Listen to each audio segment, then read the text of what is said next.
Assalamualaikum warahmatullahi wabarakatuh. Perkenalkan, nama saya Tanya Nakaichiko dengan NIM 121230202 dari kelas TKP. Di sini saya akan menyampaikan materi terkait tugas dari mata kuliah Kimia Fisika, yaitu review jurnal. Terkait tugas ini sendiri, saya mengambil review jurnal dari Science Direct yang dimana sudah terdeteksi Scopus dan juga merupakan jurnal terbarukan. Nah, di sini saya dari kelompok 4 yang memiliki tema reaksi kinetika. Untuk mengulas kembali tentang reaksi kinetika, kinetika reaksi adalah cabang ilmu kimia yang mempelajari laju reaksi kimia dan faktor-faktor yang mempengaruhinya. Di dalam kinetika reaksi sendiri, terdapat berbagai konsep utama yang telah kita pelajari. Yang pertama yaitu ada laju reaksi, yang kedua ada order reaksi, yang ketiga ada hukum laju, yang keempat ada energi aktivasi, dan yang terakhir adalah teori tumbukan, lalu teori keadaan transisi. Nah, di review jurnal kali ini saya mengambil jurnal yang berjudul Continuous Hydrogen Production from Liquid Phase Formic Acid Dehydrogenation over PD or AC Catalyst, a Kinetic Study.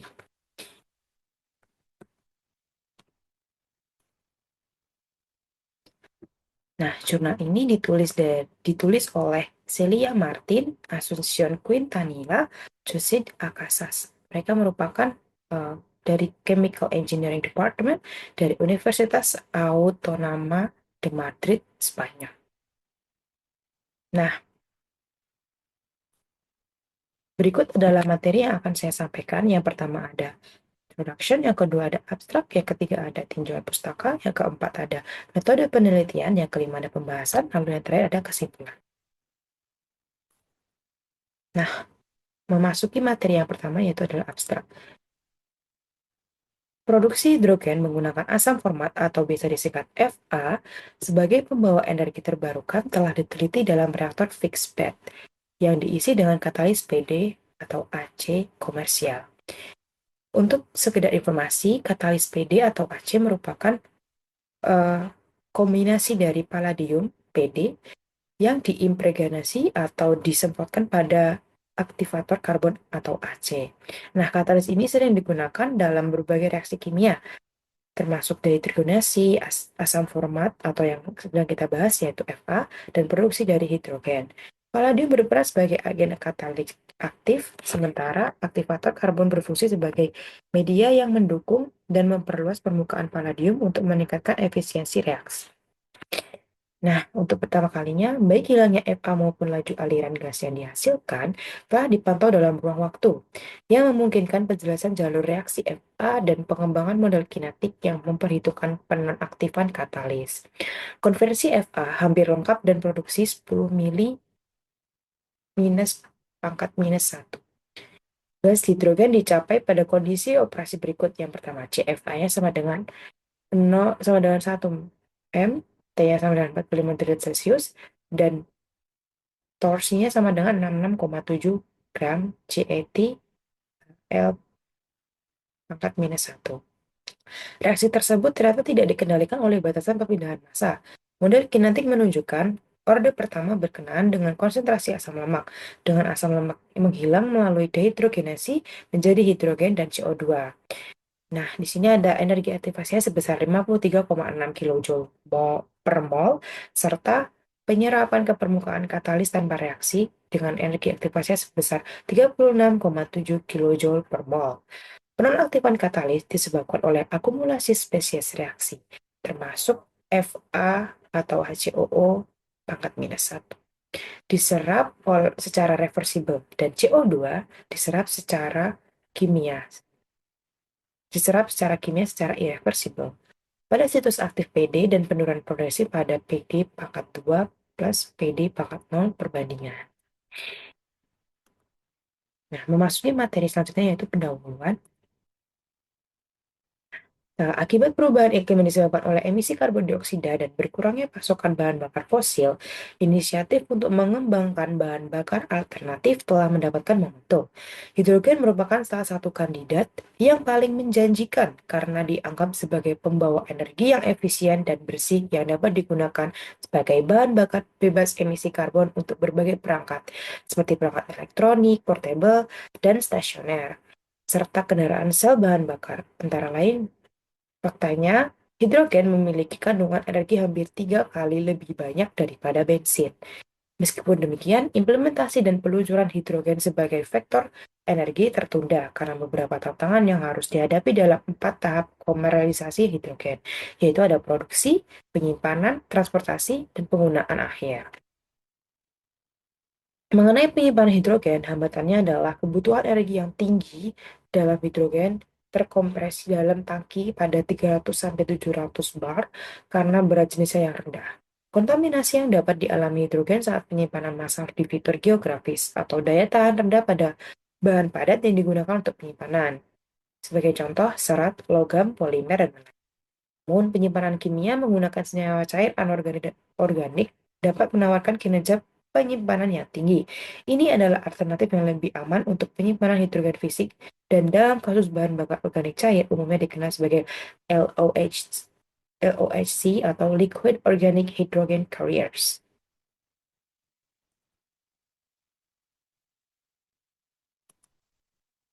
Nah, penyimpanan dan transportasi hidrogen merupakan investasi beresiko rendah karena kompatibilitasnya dengan infrastruktur bahan bakar yang ada dari LOHC.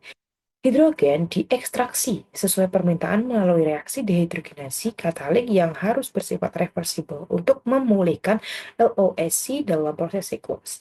Penelitian yang difokuskan pada LOHC mengusulkan penggunaan siklokana seperti sikloheksana, metil sikloheksana, dan dekalin. N-heterositik seperti dodecah- dodecahedro N-ethal carbazole, asam formal atau Fa dan karbohidrat. Dua yang terakhir sangat menjanjikan karena biayanya rendah, sumber terbarukan, dan hidrogen dengan kemudahan tinggi yang dihasilkan. Hanya disertai dengan CO2 yang dapat dengan mudah dihilangkan. Keuntungan Fa pada penggunaan karbohidrat adalah bahwa produk sampingan CO2 dapat dihidrogenasi kembali menjadi Fa pada langkah kedua. Penelitian ini membahas produksi hidrogen dari Fa menggunakan palladium komersial atau PD dengan berat jenis 10% pada katalis karbon aktif. Dalam penelitian sebelumnya, kesesuaian katalis PD atau AC ini untuk menghasilkan hidrogen bebas CO dari dekomposisi Fa dalam fase cair ditujukan dengan menyelidiki aktivitas, stabilitas, dan daur ulangnya dalam reaksi bubuk Weiss. Selain itu, model kinetik termasuk deaktivasi katalik tanpa adanya batasan perpindahan massa dijelaskan. Dilaporkan bahwa reaksi mengikuti kinetika orde pertama untuk Fa sementara aktivitas menunjukkan peluruhan eksponensial dengan Fa awal konsentrasi dan suhu reaksi.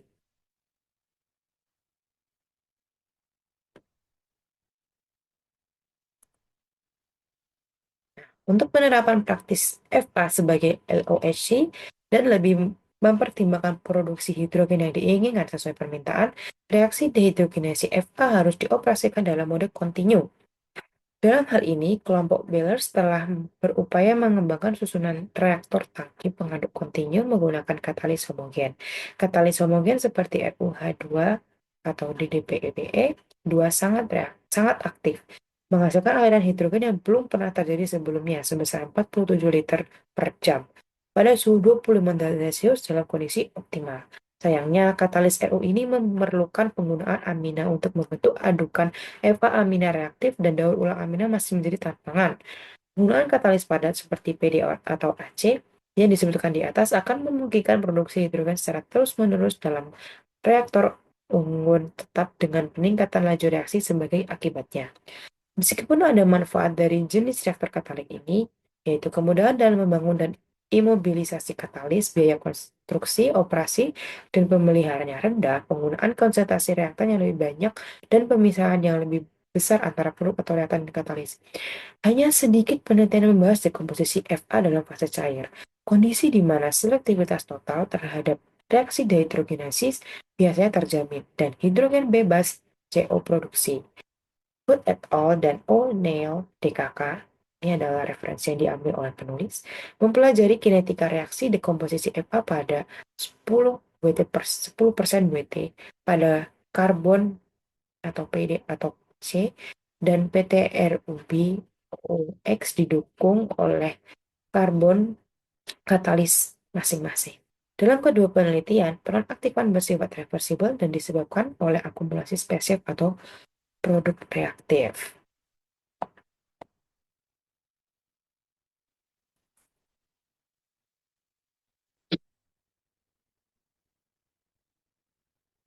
Model kinetik peran aktifan tidak dipertimbangkan dalam laju reaksi Fa, tetapi akumulasi spesies dipertimbangkan dengan termasuk istilah adsorpsi dalam persamaan kinetik seperti adsorpsi CO, H2, dan Fa pada katalis PD atau AC, dan adsorpsi Fa dan ion format atau HCCO- di atas katalis RU.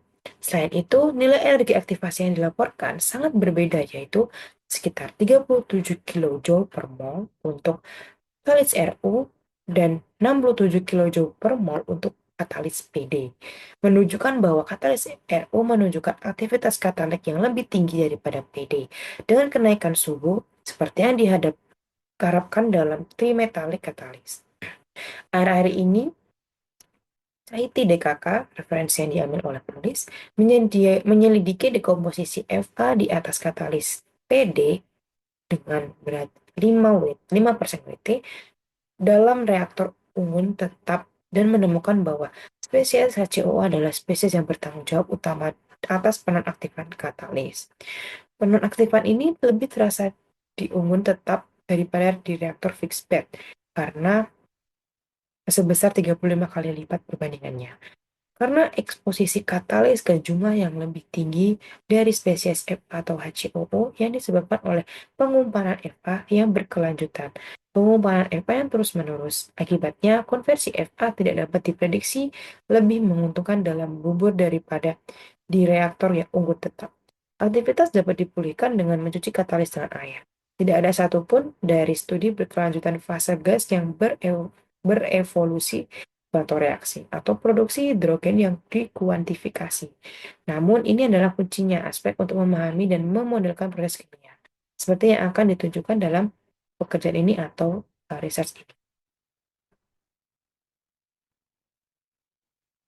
Oke, motivasi dari research ini adalah untuk memajukan penerapan teknologi hidrogen, penggunaan EVA sebagai LOHC berkelanjutan. Untuk mencapai hal ini, produksi hidrogen berkelanjutan dalam reaktor fixed bed komersial pada berat 10% WT, PD atau AC telah dimodelkan dengan asumsi reaktor plug flow.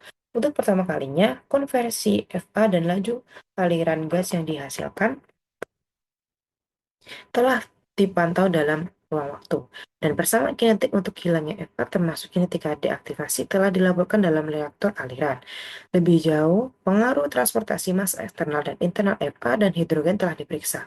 Hasil yang diperoleh telah dibandingkan dengan hasil dari pekerjaan kami atau research sebelumnya dengan reaktor wet batch wise. Nah, selanjutnya yaitu kita memasuki bahan dan metode dari penelitian ini atau review jurnal ini. Nah, yang pertama itu kita masuk ke katalis PDAC dan karakterisasinya. Jadi, katalis PDAC atau palladium pada karbon aktif, mereka mengambil 10% WT yang disuplai oleh Evonik dalam bentuk serbuk memiliki ukuran partikel rata-rata PD sebesar 1,6 kurang lebih 0,2 nm dengan rasio PD kuadrat plus PD pangkat 0 sebesar 2,4. Luas permukaan BET atau SBET dan luas eksternal atau A eksternal masing-masing adalah 887 mm meter kuadrat per gram dan 404 meter kuadrat per gram. Yang dari klasifikasi IUPAC mengklasifikasinya sebagai material mikropori. Setelah dikeringkan pada suhu 60 derajat semalaman, karakterisasi dilakukan menggunakan berbagai teknik TEM digunakan untuk memeriksa ukuran partikel, sementara XPS digunakan untuk mengkuantifikasi spesies permukaan PD. Pengukuran BET dilakukan pada 77 cup menggunakan metode BET setelah sampai di gas semalaman pada suhu 120 derajat Celcius. Komposisi elemental diukur menggunakan analyzer Lake-Hall CHNS932 dan beban PD diukur menggunakan TXRR.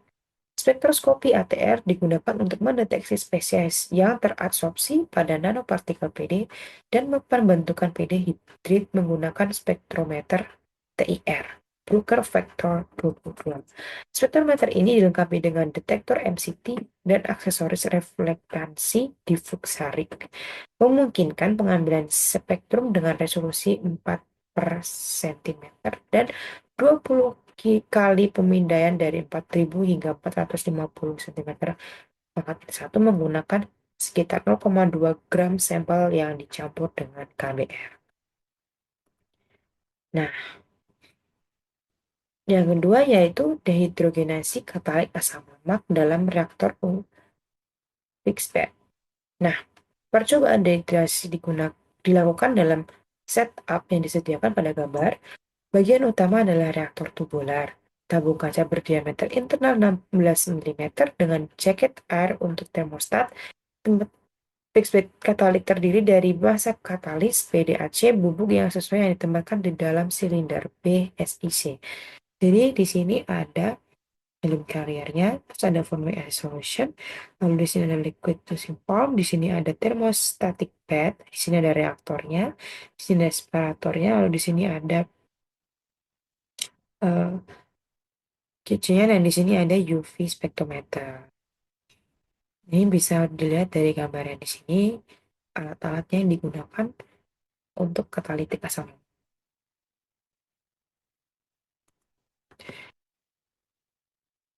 Busa yang disuplai oleh SECIT dengan diameter 15 mm, tinggi 22 mm, dan pori-pori per inci linear atau PPI sebesar 30 digunakan untuk menghindari pengerasan katalis selama reaksi. Busa ini ditempatkan di antara dua lapisan kecil manik-manik kaca berbentuk bulat dengan diameter 2 mm untuk membantu distribusi aliran di pintu masuk dan menahan katalis bubuk di pintu keluar. Aliran konstan larutan Fa dan gas helium diperoleh dengan menggunakan pompa piston dan pengontrol aliran massa. Kedua aliran cair dan gas dicampur, dipanaskan sebelumnya dan dimasukkan ke reaktor dengan aliran searah ke atas. Hasil reaksi didinginkan menggunakan sel Peltier yang ditempatkan dalam pemisah fase baja. Untuk studi kinetik, larutan Fa berair dengan konsentrasi awal tertentu, CFA 0 sama dengan 0,25 sampai 1 M. Diberi atau terus-menerus ke reaktor dengan laju alir yang berbeda. Dan QL sama dengan 0,125 sampai 1 ml per menit. Untuk mencakup rentang nilai waktu ruang eksperimental, torsi sama dengan W, QL min 1, GL pangkat min 1 sama dengan 8,3 kurangi 66,7 gram CET H per L. Aliran helium murni 17 N mililiter per menit diberi masukan terus-menerus dalam semua percobaan untuk memastikan laju alir gas yang konstan. Proses dehidrogenasi dilakukan pada suhu konstan yang berkisar antara 25 hingga 55 derajat Celcius. Tekanan atmosfer dan menggunakan massa katalis atau W sebesar 0,5 gram. Nah, eksperimen jangka panjang untuk mempelajari deaktivasi katalis dan daur ulang dalam mode operasi terus-menerus dilakukan pada CFA 0 sama dengan 1 M, QL sama dengan 0,25 ml per menit, QHE sama dengan 17 N ml per menit, waktu sama dengan 20, suhu sama dengan 25 sampai 55 derajat Celcius, W sama dengan 0,5 gram dan terus sama dengan 33,3 gram CIT H per liter. Setelah setiap eksperimen, katalis diambil dari busa dan dikeringkan semalaman pada suhu 60 derajat Celcius sebagai memahami regenerasi sebelum penggunaan berikutnya. Selain itu, 2 eksperimen kontrol dilakukan untuk lebih memahami penyebab deaktivasi katalis. Dalam satu eksperimen, lapisan katalis dicuci dengan air selama beberapa jam sebelum bereaksi. Dalam eksperimen lainnya, PDAC komersial menjalani perlakuan reduksi pada suhu 290 derajat Celcius di bawah aliran H2 atau N2 sebesar 50 per 100 N ml per menit selama 2 jam dengan laju pemanasan 10 derajat Celcius per menit belum reaksi. Kedua eksperimen dilakukan dengan kondisi operasi berikut. CFA 0 sama dengan 1 M, QL sama dengan 0,25 ml per menit, QHE sama dengan 17 N ml per menit, T sama dengan 25 derajat Celcius, W sama dengan 0,5 gram, dan torsi sama dengan 33,3 gram CETH per liter. Transfer massa eksternal dievaluasi secara eksperimental dengan mempelajari efek laju alir cairan atau QL sama dengan 0,05 dikurangi 0,4 ml per menit. Pada konversi FA di reaktor yang diisi dengan 0,2 gram katalis, laju alir cairan diubah secara proporsional dengan massa katalis untuk beroperasi dalam rentang waktu ruang yang sama seperti di reaktor diisi dengan 0,5 gram. Nah, dari eh, konversi FA tadi itu kita peroleh persamaan sebagai berikut, di mana XFA dalam bentuk persen sama dengan CFA dikurangi CFA 0 dikurangi CFA keluar dibagi CFA 0 atau CFA masuk dikali 100. Maka kita akan mendapatkan nilainya. Nah, oke. Nah, jadi di sini ada persamaan di mana konversi FA dan flow rate gasnya itu. Nah, di sini ada XFA dalam bentuk persen sama dengan CFA masuk dikurangi CFA keluar dibagi CFA masuk dikali 100. Lalu di sini ada uh, gas flow rate mana Q gas dalam mililiter per menit sama dengan QHE dalam milimeter per menit dikali dengan dilution factor. Nah, di artikel ini dia menjelaskan bahwa furthermore, the theoretical hydrogen flow rate atau QH2 dalam kalori inch liter per menit was calculated from the theoretical hydrogen molar flow rate atau FH2 col inch per inch mol per menit using the ideal gas law. Jadi theoretical hydrogen flow rate-nya itu menggunakan persamaan gas ideal atau bisa dijabarkan sebagai berikut. Q H2 kal sama dengan FH2 kal dikali R dikali T per P. Nah, R-nya di sini adalah ideal gas konstan atau kita mau ngambil angka 0,082 atm L per K per K mol.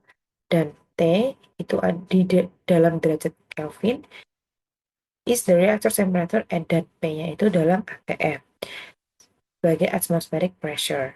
Nah, FH2 kal is calculated from the amount of FA converted. Jadi FH2 kal itu dikalkulasikan dalam bentuk konversi FA sebagaimana FH2 kal sama dengan XFA FA0 dikali XFA sama dengan QL dikali CFA0 atau CFA masuk dikali XFA. XFA ini sudah didapat dari sini ya teman-teman. Nah, where FA0 is the FA molar flow rate fed to the reaction calculate as Q1 QL CFA0 yang sudah dijelaskan tadi. Selanjutnya yaitu kita masuk kepada metode analisis. Nah, reaksi tersebut kemudian ditindaklanjuti dengan analisis sampel cairan dan gas yang diambil dari separator. Konsentrasi asam lemak ditentukan dalam spektrometer UV pada panjang gelombang 210 nm. Total karbon anorganik diukur menggunakan TOC analyzer. Untuk mengukur kandungan CO terlarut dalam cairan efluen. Komposisi gas yang dihasilkan dianalisis dengan kromatografi gas yang dilengkapi dengan detektor konduktivitas termal menggunakan varian Select Permanent Gas atau CO2 kolom, H2, CO, CO2, O2, dan N2 gas dikalibrasi menggunakan dua standar komersial. Helium digunakan sebagai gas pembawa. Terakhir, kandungan PD dalam larutan diukur dengan TXRF. Nah, selanjutnya yaitu adalah model kinetik. Di model kinetik sendiri, keseimbangan fasa Fa dalam reaktor fixed bed dengan asumsi aliran sumbat eksotermal dan tidak adanya reaksi dalam fase cair dapat dinyatakan sebagai persamaan minus QL D CFA dikurangi dengan minus RFA dikali W dW sama dengan 0. Nah, si minus RFA W ini adalah reaksi dari reaktan Fa dalam mol per gas CET H yang menyatakan bahwa QL itu konstan dan definisi dari torsi sendiri adalah reaction rate can be expressed as. Jadi si minus RFAW-nya ini bisa diambil menjadi persamaan sebagai berikut. DCFA per DW per QL sama dengan DCFA per DC. Karena di sini disebutkan bahwa QL itu konstan dan juga definisi dari torsi sendiri adalah reaksi dari ini. Begitu. Nah, laju reaksi Fa tidak hanya bergantung pada suhu dan konsentrasi Fa, tetapi juga pada aktivitas katalis atau A seperti yang ditunjukkan pada persamaan E minus RFA W sama dengan A dikali minus RFA dikali W 0. Nah, aktivitas itu sebagai rasio antara XFA pada saat keluar reaktor pada waktu tertentu pada aliran dan konversi awal tanpa penonaktifan katalis dengan persamaan A sama dengan FXA XFAT dalam bentuk persen dan XFA 0 dalam bentuk persen. Penurunan aktivitas seiring waktu di aliran T selalu mengacu pada model potensial dengan persamaan minus dA per dt sama dengan KD kali AM, di mana KD adalah konstanta kinetik deaktivasi dalam H pangkat min 1 dan M adalah eksponen empiris yang mengambil nilai 0, 1, dan 2 untuk kurva peluruhan linear eksponensial atau hiperbolik. Jadi kita menggunakan persamaan diferensial ya teman-teman di sini untuk penurunan dari rumus-rumusnya dan persamaan-persamaan.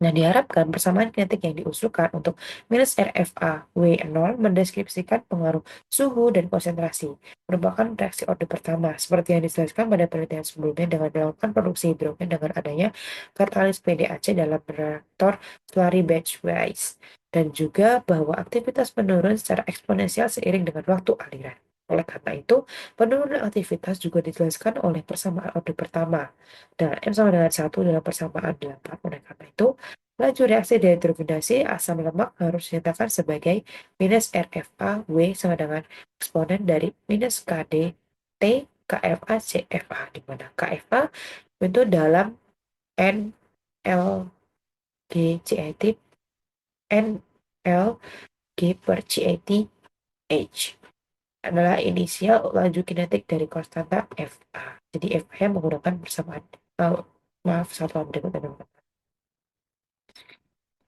Nah, kita memasuki ke hasil dan pembahasan. Nah, yang pertama itu adalah produksi hidrogen secara terus-menerus. Kita mendapatkan aktivitas katalik. Nah, jadi pengaruh suhu reaksi terhadap XFA dan GH2GC diselidiki dengan cara sistematis dengan melakukan dehidrogenasi.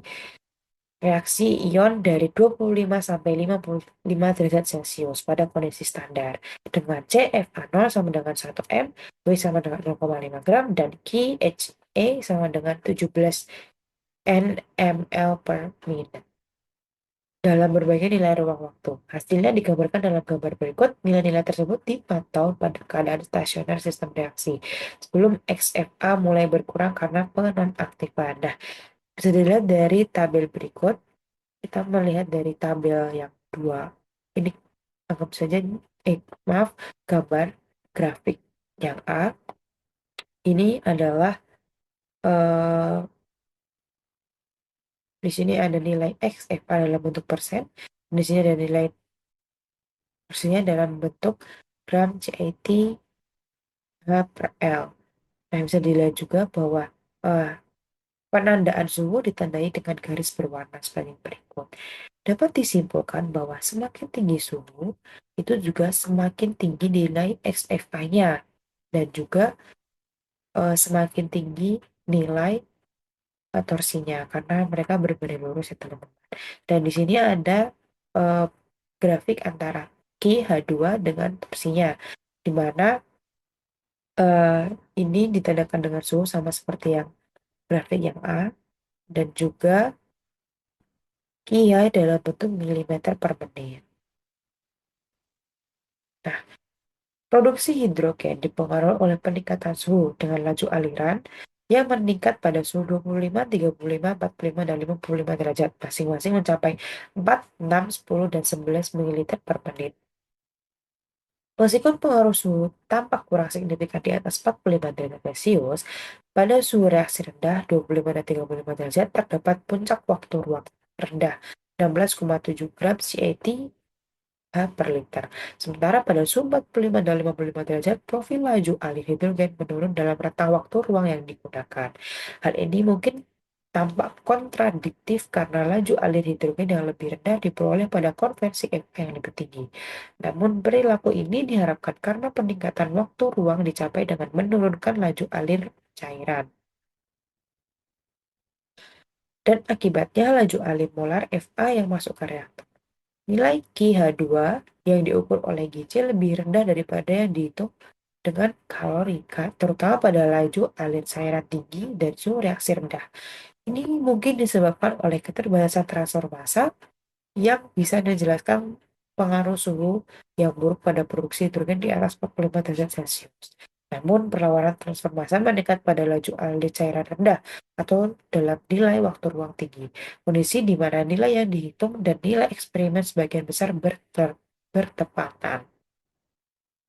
Oleh karena itu, perlu penjelasan lain kemungkinan retensi hidrogen dan atau spesies Fa pada katalis PDAC. PD memiliki sifat menyerap hidrogen dalam matrik kristal dan membentuk PD hidrida bahkan pada tekanan hidrogen rendah dan suhu ruang.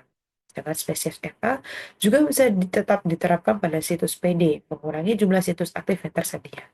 Karakterisasi mendalam dari katalis yang digunakan akan dilakukan untuk memperjelas hal ini. Jadi, mengenai selektivitas katalis hanya hidrogen dan CO2 yang terdeteksi dalam gas efluen. CO tidak pernah teramati. Oleh karena itu, dekomposisi Fa terjadi secara eksklusif melalui dehidrogenasi F dan katalis menunjukkan selektivitas 100% terhadap hidrogen. Rasio molar H2CO2 yang diukur dalam semua percobaan sedikit di atas 1.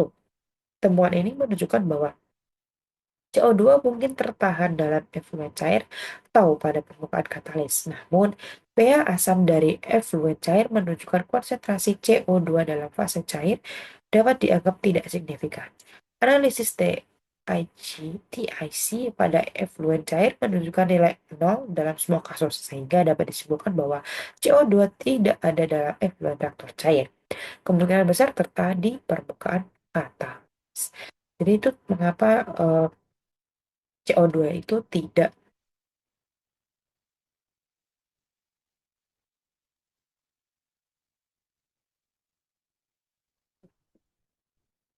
Itulah mengapa CO2 tidak dianggap signifikan karena CO2 tidak ada dalam efluen reaktor cair, sehingga kemungkinan besar CO2 itu masih tertahan di permukaan katalisnya, teman-teman. Nah, kita masuk ke selanjutnya yaitu analisis perpindahan massa. Nah, pengaruh perpindahan massa eksternal terhadap kinerja katalik telah dievaluasi secara eksperimental dengan menggunakan reaktor spek tetap yang sama seperti pada gambar sebelumnya, dengan konfigurasi yang sama, tetapi dengan jumlah katalis yang berbeda. Dengan W sama dengan 0,2 gram, bukannya 0,5 gram. Jadi untuk katalis, maaf, untuk reaktor yang pertama itu digunakan W 0,5 gram, teman-teman. Sedangkan di sini W-nya digunakan 0,2 gram saja.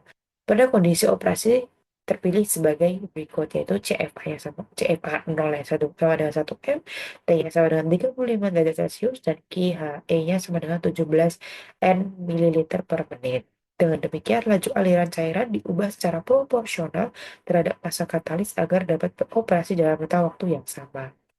Bisa dilihat juga teman-teman di sini ada grafiknya, di mana di sini ada nilai XFA-nya dalam bentuk persen, dan di sini ada nilai torsinya dalam bentuk GCAT per liter.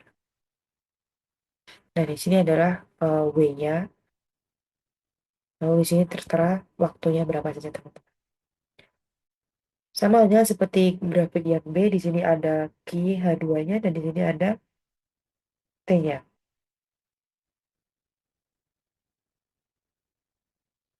Data menunjukkan bahwa profil temporer SMA sama dalam kedua reaktor, kecuali pada laju alir sangat rendah dengan QL sama dengan 0,05 ml per menit dan W sama dengan 0,2, di mana XFA lebih rendah dibandingkan dengan QL, di mana Ki adalah 0,125 ml per menit dengan W 0,5 gram. Ini menunjukkan bahwa pada laju alir Fa di bawah 0,125 ml per menit, difusi Fa dari cairan ke permukaan katalis membatasi laju reaksi kimia. Dalam produksi hidrogen, dalam gambar 3B, gambarnya yang ini teman-teman, ini, itu nilai Ki H2 yaitu dihitung lebih rendah pada reaktor fixed bed yang dimuat dengan W sama dengan 0,2 gram dibandingkan dengan W sama dengan 0,5 gram. Seperti yang diharapkan ini karena nilai XMA yang sama dicapai dalam kedua kasus. Tapi laju alir cairan atau laju alir molar EVA yang masuk ke reaktor lebih rendah saat menggunakan 0,2 gram katalis. Nilai Ki H2 yang diukur oleh GC lebih rendah daripada yang dihitung. Jika alasannya adalah kontrol proses oleh transformasi hidrogen ke fase gas, maka perbedaan antara KH2 dan KH2 gizi dan KH2 kalori akan lebih jelas pada waktu ruang yang lebih tinggi atau laju alir cairan yang lebih rendah, tetapi ini tidak terjadi teman-teman. Nah, oleh karena itu, produksi hidrogen yang lebih rendah kemungkinan disebabkan oleh akumulasi spesies reaksi pada permukaan katalis daripada keterbatasan transfer massa hidrogen eksternal. Di sisi lain, efek keterbatasan transfer massa internal pada laju katalis tidak mungkin terjadi mengingat katalis PDAC ini berbentuk bubuk yang digunakan. Dan ukuran partikel tadi disebutkan 25 mm. Modulus Thiel telah dihitung untuk Fa pada suhu reaksi tertinggi. Nilai-nilai KFA meningkat dengan suhu, memungkinkan konversi Fa yang lebih tinggi serta produksi hidrogen dan CO2 pada nilai waktu yang tertentu. Nilai modulus Thiel pada 55 derajat Celcius adalah 0,05, yang menunjukkan reaktor efektivitas internal sama dengan 1, sehingga kontrol difusi internal Fa dapat diabaikan. Begitu juga untuk hidrogen karena koefisien difusi molekul hidrogen lebih tinggi daripada Fa. Nah, kita lanjut ke stabilitas dan karakterisasi katalis. Di sini ada tabel yang menunjukkan bahwa konversi Fa awal, konstanta laju kinetik nyata, dan konstanta laju deaktivasi reaksi dehidrogenasi Fa pada suhu yang berbeda. Ini ada suhu 25, suhu 35, 45, 55, dan ini ada penggunaan keduanya dari suhu 25 hingga 55. Nah, ini dari XL-nya Fa-nya itu tadi teman-teman. Lalu bisa disimpulkan, ini adalah hasil. Nah, untuk mempelajari stabilitas PDAC, konversi Fa atau XFA sebagai fungsi waktu pemakaian diamati hingga aktivitas katalis hilang sepenuhnya pada suhu reaksi yang berbeda dan pada menulis T sama dengan 33,3 gram CAT per liter. Pada PD tidak larut dari katalis dan tidak bereaksi dalam cairan efluen. Pada awalnya nilai XFA yang diperoleh menunjukkan penurunan eksponensial dengan waktu pemakaian. Begitu pula dengan produksi hidrogen, sesuai dengan persamaan order pertama. Konstanta laju deaktivasi atau KD meningkat dengan suhu, menunjukkan bahwa suhu reaksi yang lebih tinggi mempercepat deaktivasi, seiring dengan produksi hidrogen dan CO2 yang lebih tinggi pada nilai waktu tertentu. Setelah setiap penggunaan, katalis dikeringkan semalaman pada suhu 60 derajat Celcius dan kemudian dikarakterisasi. Gambar TEM dan spektra SPPS menunjukkan bahwa sintering partikel PD terjadi selama reaksi dan semakin signifikan dalam peningkatan suhu reaksi. Nah, ini teman-teman bisa dilihat dari reaksinya. Jadi, sini ada grafik yang grafik T eh jadi sini ada grafik TEM atau time. Nah, di sini ada grafik TM teman, di mana di sini ada nilai XF adalah bentuk persen, di sini ada nilai Q2 dalam GC, dan di sini ada nilai A-nya.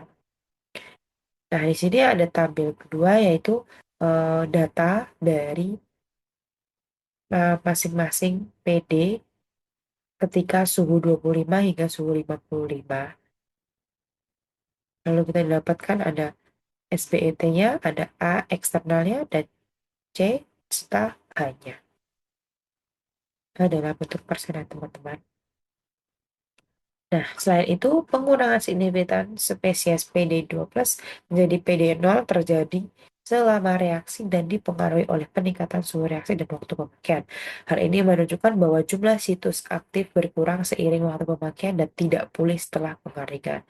SPET dan A eksternal juga menurun setelah reaksi pada suhu di atas 35 derajat Celcius.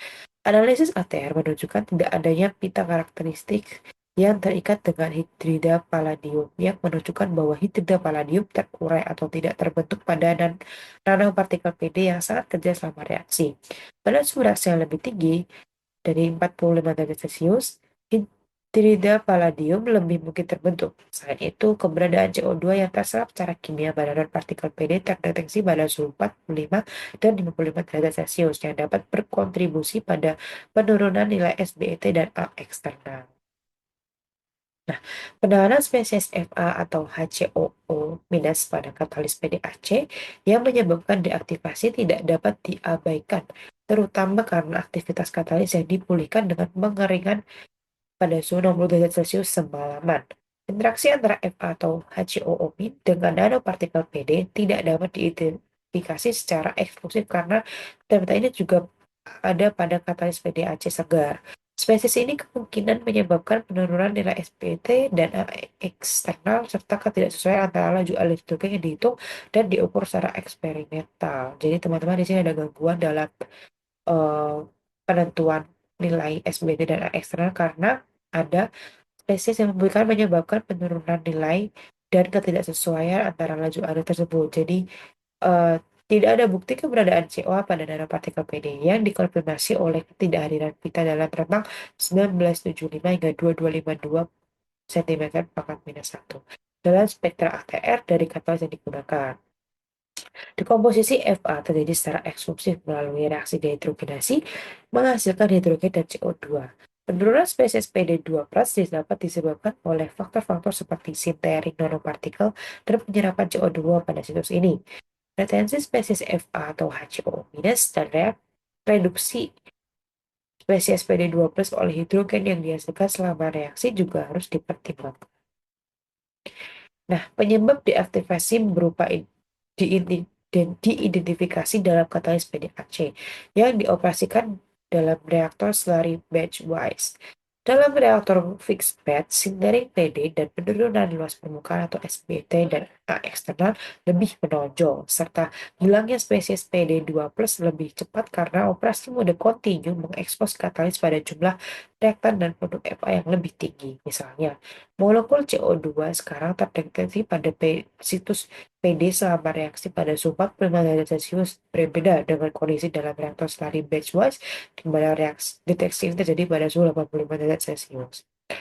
Jadi sini ada perbandingan grafik dari kedua reaktor teman-teman yang di sini ada menggunakan uh, reak intensity dengan suhu 25 hingga 65 dan di sini ada menggunakan reaktor slurry batch wise. Ini adalah fixed bed. Dan di sini sangat rapi ya teman-teman jarak-jaraknya, sedangkan di sini sangatlah pendek dan tidak teratur.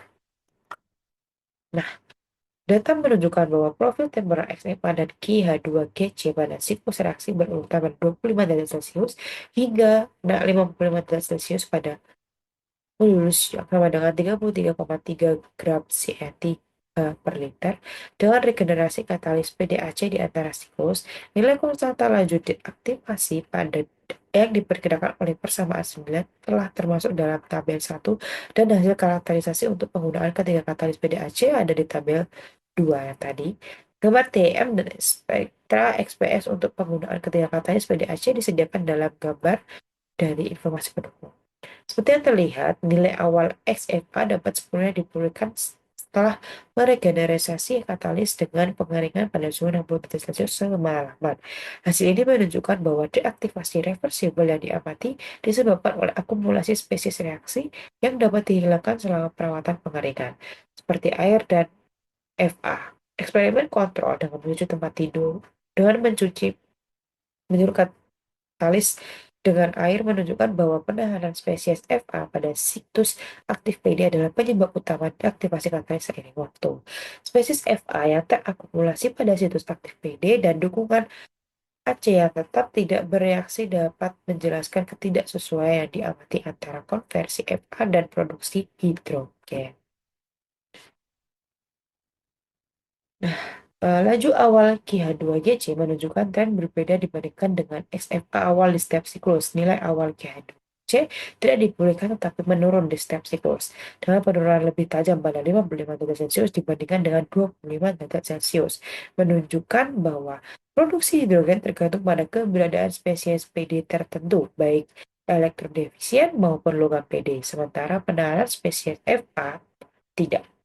Hasil reaksi dehidrogenasi Fa pada katalis PDAC prareduksi menunjukkan bahwa produksi hidrogen memerlukan keberadaan situs PD2+. Garisbawahi kontribusi signifikan fenomena adsorpsi pada konversi Fa yang diamati dalam reaktor fixed bed. Penurunan bertahan dalam XFA dan KH2GC terjadi lebih cepat dengan setiap siklus, didukung oleh kenaikan nilai KD dengan penggunaan katalis. Hal ini dapat dikaitkan dengan jumlah situs aktif awal yang lebih rendah di setiap siklus, sebagaimana ditunjukkan oleh rasio PD2+ atau PD0 yang lebih rendah. Terdapat hubungan linear antara rasio PD2+ atau PD0 yang diukur pada akhir reaksi dan nilai KD yang diperkirakan.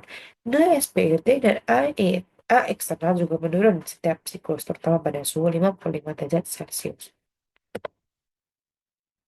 Nah, produksi hidrogen menggunakan katalis PDAC dilakukan dalam reaktor slurry batch wise tanpa keterbatasan transfer massa. Laju hilangnya Fa dapat digambarkan oleh persamaan laju orde pertama dengan faktor kinetik pra-eksponensial dan nilai energi aktivasi masing-masing sebesar 6,13 kali 10 maka 4 liter gram CAT liter gram per CAT H dan 36,7 kilojoule mol pangkat min 1. Nilai konstanta laju kinetik semu pada setiap suhu disediakan pada tabel 2 dari informasi pendukung. Nilai energi aktivasi ini secara signifikan lebih rendah dibandingkan yang diperkirakan dalam reaktor slurry dengan katalis PDAC yang sama, yaitu 53,6 kJ per mol. Perbedaan ini menunjukkan bahwa Fa menghilang lebih cepat dalam reaktor fixed bed continue dibandingkan dengan reaktor slurry batch wise. Hal ini dapat dijelaskan dengan mempertimbangkan reaksi paralel untuk hilangnya Fa. Kemungkinan karena penahanan spesies Fa atau HCOO minus pada PDAC berdasarkan ini, rute reaksi Fa di berikut diusulkan. Jadi, karena penahanan spesies Fa, itu kita usulkan lagi rute reaksi yang dimana Fa ditambah CAT menghasilkan air 1 sama H2 plus CO2 dan reaksi 2 sama dengan Fa minus CAT. Nah, di mana laju reaksi yang sesuai mengikuti persamaan kinetik orde pertama, di mana 1 mol Fa per BCATH sama dengan K1 CCAT CFA dan R2 dan reaksi 2 mol Fa per GCATH sama dengan K2 CCAT CFA menjadi reaksi minus RFA W0 dikali mol Fa per GCATH sama dengan R1 tambah R2 sama dengan K1 CCAT CFA ditambah K2 CCAT CFA. Jadi ini hanyalah turunan-turunan persamaan-persamaan ya teman-teman.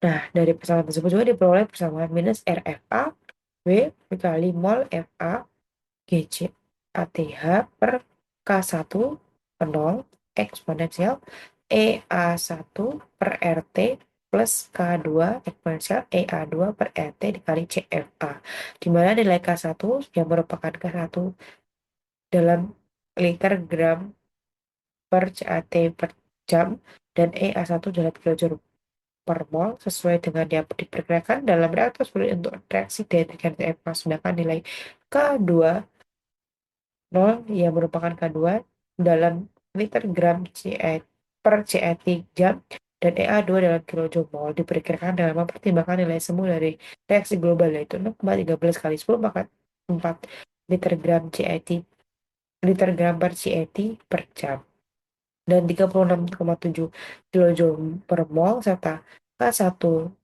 nol dan EA1. Maka persamaan molekul kinetik berikut menggambarkan reaksi FA pada kondisi awal tanpa deaktivasi. Jadi ini adalah persamaan di mana penggambaran kondisi awal FA sebelum dia melakukan deaktivasi atau sebelum dia direaksikan, teman-teman. Model deaktivasi katalis PDAC mengikuti model orde pertama. Nilai KD diperkirakan meningkat dengan suhu pada konsentrasi awal FA sebesar 1 M, mengikuti persamaan Arrhenius dengan energi aktivasi rendah sebesar 18,8 kJ per mol. Pengaruh konsentrasi awal Fa pada katalis PDAC pada suhu reaksi 35 derajat Celcius menunjukkan bahwa konsentrasi Fa yang lebih tinggi menyebabkan akumulasi spesies Fa yang terserap pada situs aktif dan akumulasi CO2 yang lebih tepat. Profil XFA dan aktivitas pada tiga nilai konsentrasi awal Fa yang berbeda menunjukkan bahwa nilai awal XFA menurun lebih cepat dengan peningkatan konsentrasi awal Fa. Konsentrasi awal Fa memiliki dampak yang lebih besar pada deaktivasi dibandingkan suhu reaksi. Hal ini mendukung bahwa penanganan spesies FaCO minus pada situs aktif PD adalah penyebab utama deaktivasi katalis, bukan keberadaan produk katalis. Nah, di sini ada grafik yang menjelaskannya, teman-teman. Di sini ada ln CFA per CFA 0, di sini ada ln KFA, dan di sini ada 1 per T, di sini ada XFA pada bentuk persen, di sini ada A. Pertama ada pertemuan signifikan, teman-teman. Nah, konstanta lanjut deaktivasi dihitung pada setiap konsentrasi awal, mengikuti perhubungan linear dalam konsentrasi FA awal.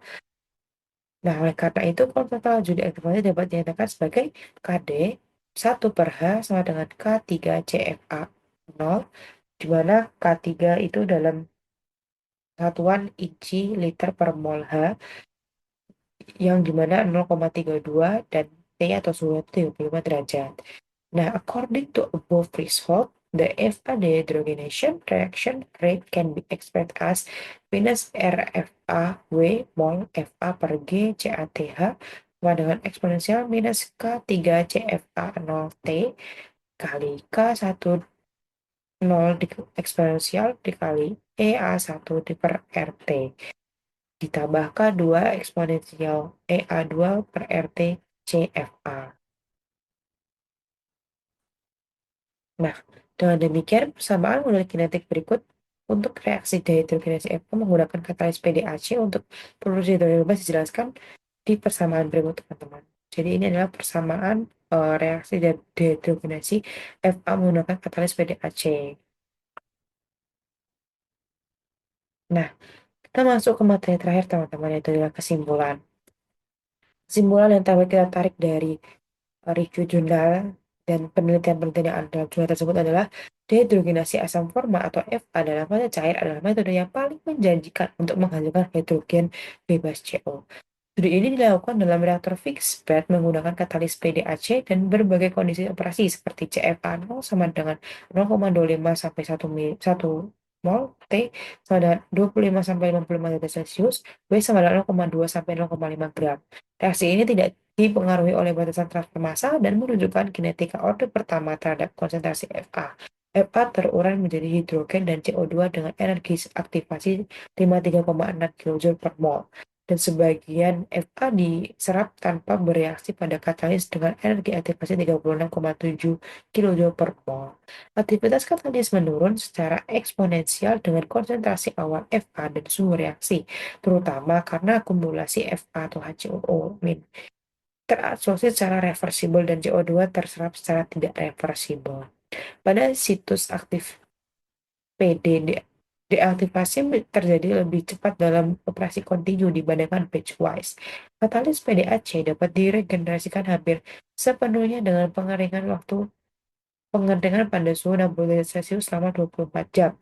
Namun, deaktivasi lebih cepat terjadi dengan daur ulang katalis karena jumlah spesies PD2+ berkurang seiring waktu.